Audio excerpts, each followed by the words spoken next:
Hey guys, it's Angeline and I'm here with another video. If you're new to my channel, welcome, and if you're a returning subscriber, welcome back. Before we get into the video, you guys, make sure to hit subscribe and turn on your post notifications bell so that way you could be alerted for my next video.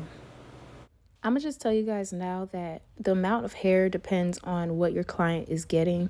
My client got 62 locks total, so that's how much hair I used for her, and we still had hair left over. Okay, so the first major tip that I have for you guys is to make sure you're putting the crochet needle halfway through the braid, or at least an inch down. This ensures that the style is going to be pain-free and it gives it a seamless look, so that way the base can be as flat as possible. Then take your crochet needle and pull the braid through the loop of the lock.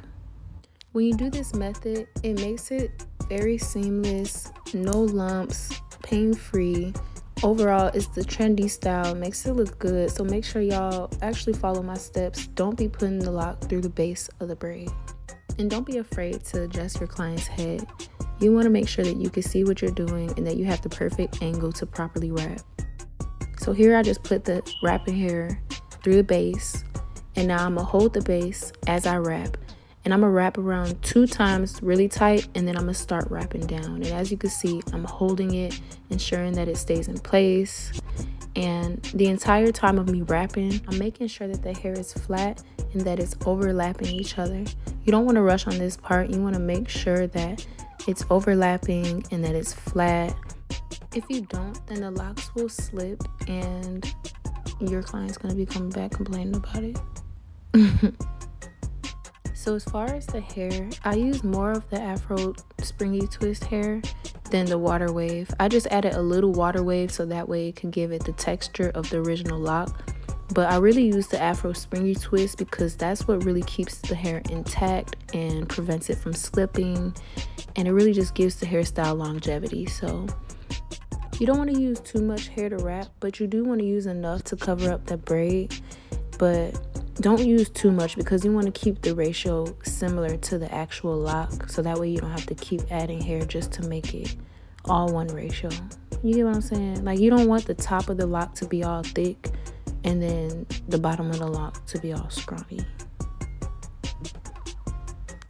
Definitely make sure to wrap tight. Like, you do not want to be wrapping loose. The only time you can wrap loose is once you pass the natural hair. Like, once you pass the braid, then you can start wrapping fast. But I would not start off wrapping fast. Like, take your time, make sure you're doing it right. Make sure the hair is overlapping. It needs to overlap so that way it don't come out. You do not want these locks to be slipping. It's soft locks, so the type of hair you're using is bound to slip. But anyway, so then you see me putting just a little bit of nail glue on. Make sure you put the nail glue only on the fake hair. Like, do not put that on her actual hair. Now I'm about to get some more hair and wrap one more time. You don't want to be able to tell where you stop wrapping, so I like to at least wrap 2 pieces of hair. To add more hair, all you do is take a little piece of that hair and hold it with the lock, and then wrap the other side and just wrap down, wrap over that hair, and then just keep wrapping. It's real simple, y'all. Don't overthink it.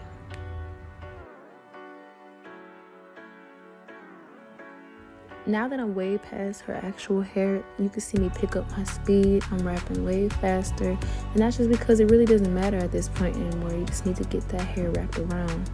But when you're wrapping around the actual hair, you want to be precise and make sure that the hair is overlapping. Now, you don't want it to overlap too much because remember, the more you overlap, the thicker the lock is going to get. So you don't want to overlap too much, but just make sure you're overlapping at least like twice before you move down the lock. I hope that makes sense.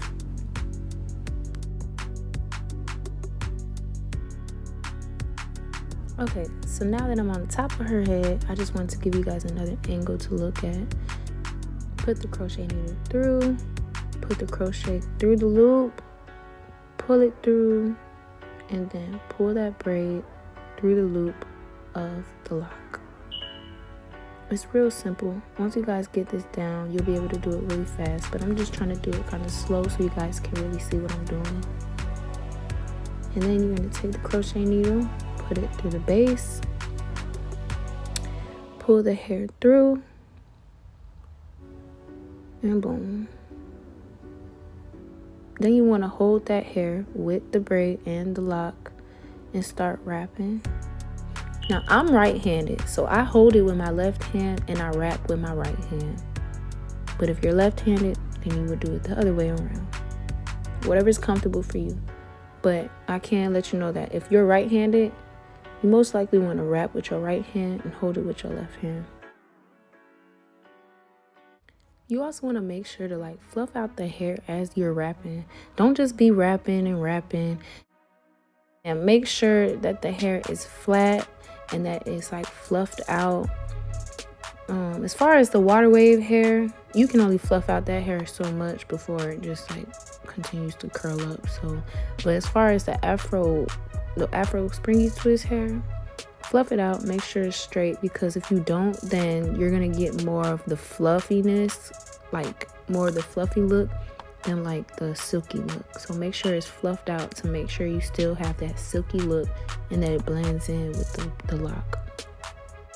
Now notice right here, I grabbed all of the hair and now I'm wrapping all of the hair before I get to the lock. And that's because I want it to be a little thicker, so that way when I get to the lock, it's not like a weird little lump, you know, because it's going from the braid to the lock and the braid. So I just decided to combine all of that hair together and wrap it down. So once again, it can give it a seamless look. And it's okay if the lock is not super straight. Remember, the ends of these locks are curly, so you kind of want it to blend. Don't worry about trying to make it extra straight at the top. Just make sure that it's wrapped and it's overlapped.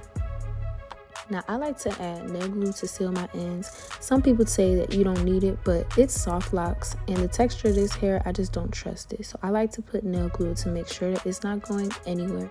But remember, y'all, do not put no nail glue on the natural hair. Only put a little tiny dab on the fake hair only. And you don't need to put a lot of nail glue, just a little tiny dab will go a long way, okay? And make sure that you wrap the hair about 2 to 3 times before you put the nail glue on the fake hair. All right, y'all, before I end this video, I'm gonna play a little snippet of my song.